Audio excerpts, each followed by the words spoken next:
Deuxième partie de votre émission Émergence de ce jour qui aborde ce thème propriété intellectuelle et compétitivité des entreprises. Notre invité depuis la première partie, Roland Kanda, il est expert en politique commerciale et internationale. Et nous évoluons bien sûr à travers ce thème de ce jour. On va s'intéresser un peu aux PME, PMI et comment une PME peut-elle financer son entreprise par ou bien avec la propriété intellectuelle. Oui, merci. Comment une PME peut financer son entreprise avec la propriété intellectuelle? Et comme je vous l'avais dit tantôt, ce sont des droits exclusifs conférés à un titulaire, à quelqu'un qui invente ou bien innove. Donc, à travers ce droit exclusif, parce que là, vous savez que c'est un monopole légal, ce qui suppose que vous êtes la seule personne à fabriquer ou bien inventer quelque chose sur un territoire donné. Donc, toute personne qui cherche ce produit, forcément, va se diriger vers vous. Donc, vous n'avez pas de concurrent, en fait. Et également, de l'autre côté, comme je l'ai dit, l'autre moyen qu'une PME peut utiliser pour pouvoir financer son droit de propriété intellectuelle, pour pouvoir financer son entreprise avec le droit de propriété intellectuelle, c'est la concession des licences. Parce que je prends l'exemple. Je suis togolais, j'ai une marque de commerce avec laquelle je commercialise des produits ou des services, mais qui ont une certaine renommée que les gens connaissent. Et une personne au Bénin, par exemple, est intéressée à utiliser leur même marque, par exemple. Je peux lui concéder une licence. C'est-à-dire, il va utiliser la marque là, mais avec mon autorisation, comme je vous l'ai dit. Et maintenant, en utilisant cela là-bas, il doit payer ce qu'on appelle le prix d'usage. Et ce sont des rémunérations. Est-ce que ce prix d'usage là est aussi conséquent Oui, tout dépend de ce que vous mettez dans le contrat. Et souvent, c'est appliqué au chiffre d'affaires réalisé, très souvent. Ça peut être 30% du chiffre d'affaires. Maintenant, tout dépend de ce que... Parce que l'autre chose également, c'est pouvoir évaluer la marque. Si nous sommes dans le cas de la marque, évaluer qu'est-ce que cela apporte dans le fonds de commerce de l'entreprise. Donc, c'est après évaluation, voir s'il faut appliquer 30%, 20% sur le chiffre d'affaires réalisé par l'entreprise. Donc, c'est souvent conséquent et ça permet également, d'une certaine manière, à certaines entreprises de financer leur entreprise. De l'autre côté, même il y a certaines entreprises qui ont leur stratégie qui est basée uniquement sur la marque. Je prends l'exemple de Nike, par exemple. Apparemment, Nike aujourd'hui n'a plus d'usine de fabrication. Ce qui suppose que la plupart des produits Nike, chaussures, habits que nous portons, sont des produits qui sont pas fabriqués par la société Nike elle-même. C'est-à-dire, il y a des gens qui ont vu que Nike est une marque de renommée mondiale, notoire, bien connue. Donc, ils sollicitent la marque Nike pour apposer sur leurs produits commercialisés. Ce qui suppose que même Nike, avant de leur concéder cette licence, s'assure que le produit là renferme certaines crédibilités pour leur garantir toujours la notoriété de leur marque. Foufoumi, puisque c'est une fierté. Ok, oui. Oui. Heureusement que c'est l'une des inventions qui ont été brevetées à l'OAPI. Oui. Et ça fait une fierté également du Togo, non seulement du Togo, mais de l'Afrique. Alors, justement, quand j'évoque bien sûr Foufoumi, c'est une marque. Donc, cela m'amène à vous demander, qu'est-ce qu'une marque, donc? Oui, bon, Foufoumi, c'est une marque. Bon, je ne sais pas, mais quand même, je sais qu'il a une invention. Oui. C'est-à-dire, il a un brevet sur son invention. Mais maintenant, qu'est-ce qu'une marque? C'est souvent un signe. Hein. Un signe, ça peut être un nom, ça peut être un logo, mais un signe utilisé par une entreprise pour distinguer ses produits de ceux de ses concurrents. C'est-à-dire, moi, par exemple, je me nomme Roland, je peux utiliser Roland pour peut-être, si je fais peut-être dans les téléphones portables, pouvoir commercialiser mes portables. Donc, ce qui suppose que je serai la seule personne, je protège Roland là, comme marque de téléphone portable, je serai la seule personne à utiliser Roland pour des produits identiques tels que le téléphone portable et des produits similaires. Parce que n'oublions pas, la protection, ce n'est pas seulement sur les produits identiques, mais des produits similaires également. Parfait. Alors, quels sont les critères de choix d'une marque? Oui, les critères de choix d'une marque, bon, ça c'est toujours dans l'accord de Bangui, qui énumère comment on doit choisir une marque pour pouvoir garantir sa protection. Parce que l'autre chose, même lorsqu'on choisit une marque, il y a premièrement ce qu'il faut voir, il y a les aspects légaux et l'aspect marketing. L'aspect marketing, c'est quoi? C'est pour pouvoir capter l'attention de la clientèle cible. De l'autre côté, l'aspect légal, c'est pour vous assurer une certaine protection, une certaine exclusivité d'usage de la marque. Et l'un des premiers critères qui est très important pour moi, c'est que le signe qu'on choisit comme marque ne doit pas décrire le produit, une bonne ne doit pas être générique du produit. Mais malheureusement, très souvent, il suffit de voir dans nos pays, ici même au Togo, la plupart des signes que les gens choisissent comme marque décrivent carrément le produit.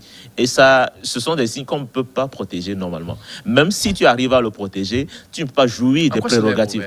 Quand ça décrit. Ok, supposons que... Quel exemple je peux donner? Je fais dans le jus à base de pommes, par exemple. Je faire dans le jus à base de pommes.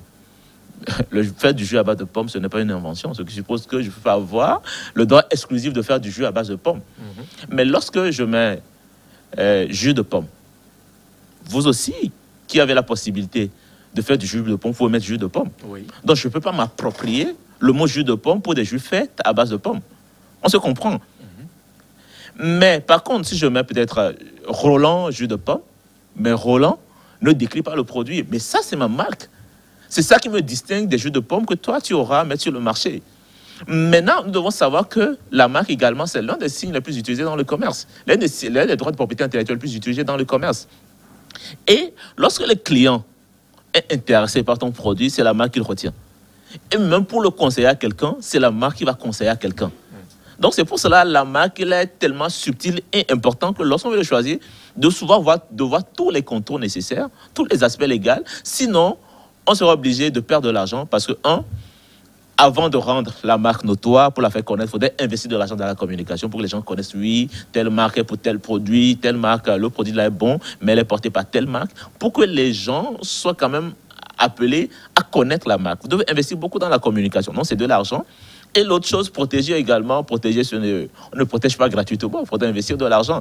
Mais ce qui suppose que vous apprenez un nom, si vous prenez un nom générique ou un descriptif du produit, vous allez perdre de l'argent parce que les gens vont connaître le nom générique là, mais sauf que vous n'avez pas le droit exclusif. Ce qui suppose que vous pouvez intenter une action en contrefaçon contre quelqu'un qui va utiliser le même nom comme vous. Quel avantage donc confère la protection d'une marque à son entreprise? Oui, comme tout droit de propriété intellectuelle, le premier avantage, c'est l'exclusivité d'exploitation, tel que le monopole légal. L'autre chose, la possibilité de concéder des licences. La troisième chose également qui est très importante, la possibilité d'intenter une action en contrefaçon. Parce que quelqu'un qui utilise... On en a plein aujourd'hui. Hein. Oui, mais... Produits contrefaits qui abondent les marchés. Oui, mais on doit savoir... C'est-à-dire qu'on n'avait pas protégé... Non, on doit savoir également ce qu'on appelle contrefaçon, parce que le mot là, on l'utilise également à tort. Parce que la contrefaçon, avant de parler de contrefaçon, il faudrait savoir si la chose là dont il s'agit est protégée par un droit de propriété intellectuelle. Parce que la contrefaçon se définit comme les atteintes à un droit protégé. Si ce n'est pas protégé, on ne pourra pas parler de contrefaçon. C'est quand c'est protégé qu'on pourra parler de contrefaçon. Alors, un secret d'affaires, comment le détecter?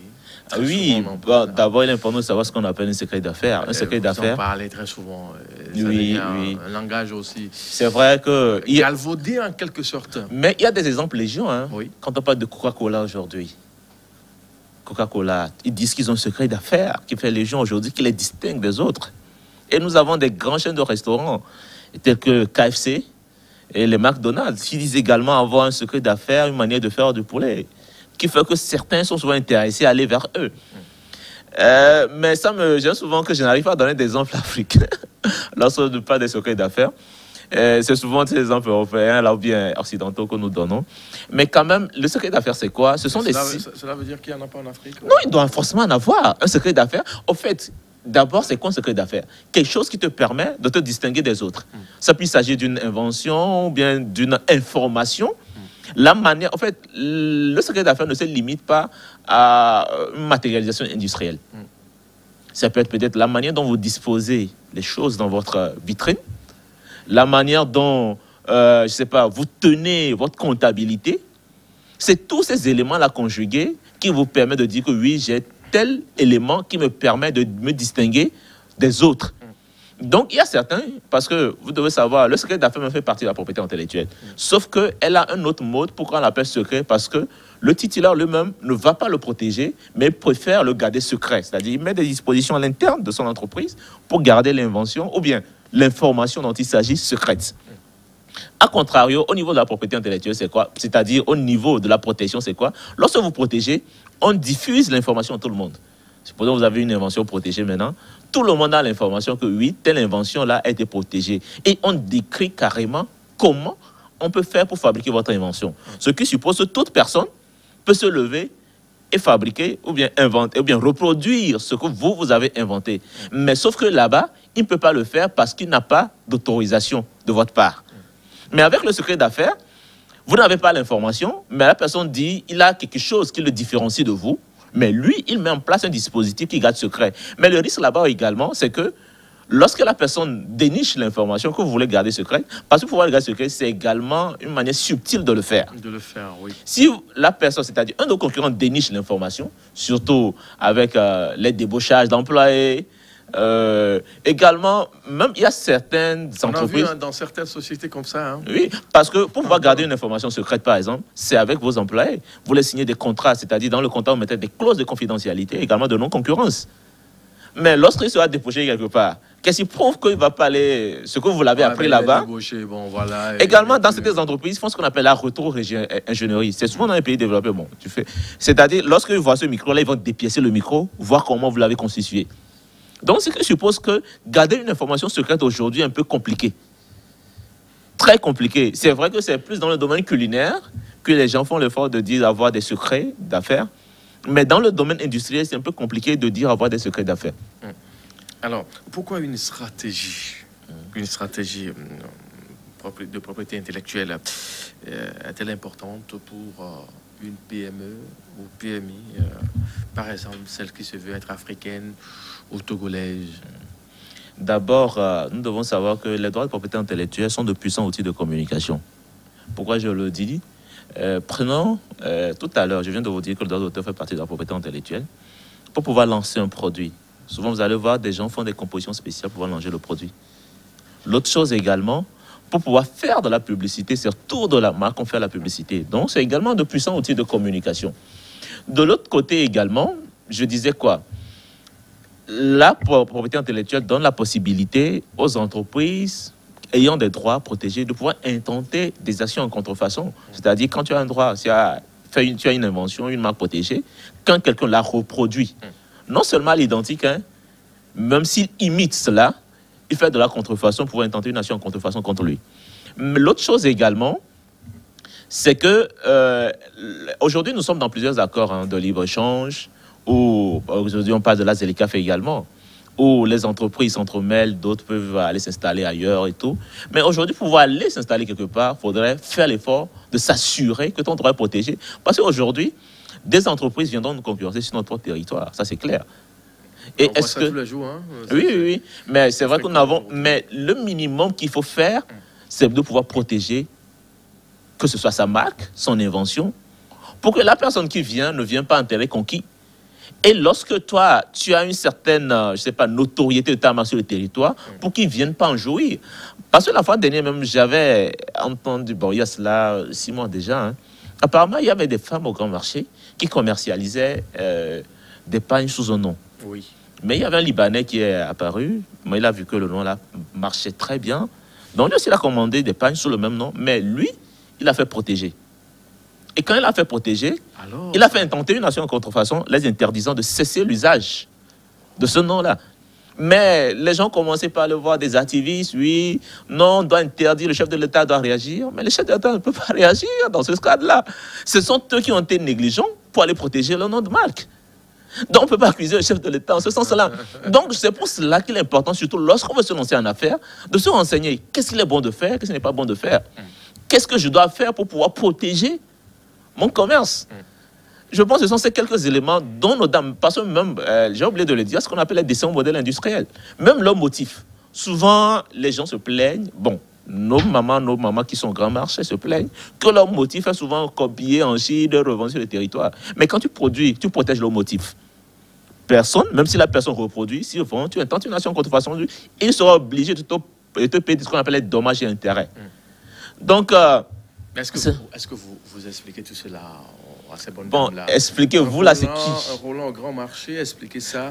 Vous là, c'est qui? Moi, je ne suis pas un fonctionnaire du public. C'est vrai que lorsque nous prenons les structures nationales de liaison de l'OAPI, ils ont également une certaine, dans leurs prérogatives, ils ont l'obligation de faire de la sensibilisation.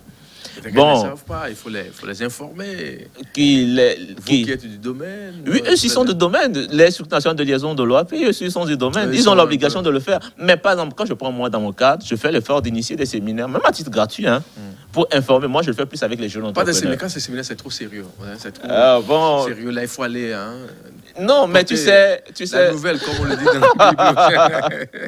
Alors, que doit faire un breveté ou un titulaire de droit sur une marque en cas d'atteinte Oui, bon, le breveté, c'est celui qui a un brevet sur une invention. Et le titulaire d'une marque également, lui, il a un droit sur une marque. Parce que comme vous avez dit un breveté sur une marque, c'est pour ça que j'ai voulu faire le distinguo. Mais en cas d'atteinte, c'est quoi? L'atteinte, c'est quoi? Comme je l'ai dit, c'est une violation de ton droit. Et une violation de ton droit, c'est quoi? C'est-à-dire la personne utilise cela sans ton autorisation. C'est le nom de violation. Utilise peut-être ta marque, ton invention sans ton autorisation. Et comme je l'ai dit tantôt, la contrefaçon ne se identifie pas seulement à l'identique. Ça peut être à l'imitation. Parce que nous voyons Nike avec KE, l'autre il vient mettre Nike avec C. C'est toujours de la contrefaçon. Si Nike est protégé, c'est de la contrefaçon.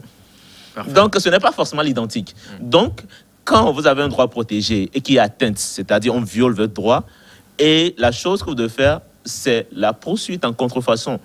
Et l'autre chose également, la loi vous autorise également à intenter des actions en concurrence déloyale. Et la première action en contrefaçon, c'est quoi? C'est la saisie contrefaçon. On bloque la marchandise de la personne qui a fait la contrefaçon. Parfait. En 30 secondes, concurrence déloyale, c'est... La concurrence déloyale, on les appelle des actes contraires aux usages honnêtes en matière commerciale. Entre autres, on peut citer la tromperie du consommateur, par exemple. On peut citer la publicité mensongère. Ce sont des actes, elles sont des pratiques, comment on dit, la concurrence, ce sont des actes qui entrent dans la concurrence déloyale. Parfait. En 30 secondes pour terminer cette émission de ce jour, les DP, sinon les droits de la propriété intellectuelle, sont-ils des droits éternels? Bon, et cette question est mitigée un tout petit peu. C'est vrai, les droits de propriété intellectuelle sont des droits limités. Pourquoi cela? Parce que d'abord, il est important de repréciser pourquoi ces initiatives de droits de propriété intellectuelle. Parce que premièrement, on est conscient que l'homme doit inventer, l'homme investit beaucoup dans l'invention, dans la production et tout. Et il faut permettre à ces personnes d'entrer dans ces droits. Donc c'est en ce sens que cela a été initié pour faciliter, pour que ces gens puissent avoir un certain monopole pendant un temps limité. L'autre chose également, c'est la contribution au développement. Et lorsque nous prenons le brevet, par exemple, elle est limitée dans le temps. Lorsque vous protégez votre invention, c'est pour 20 ans.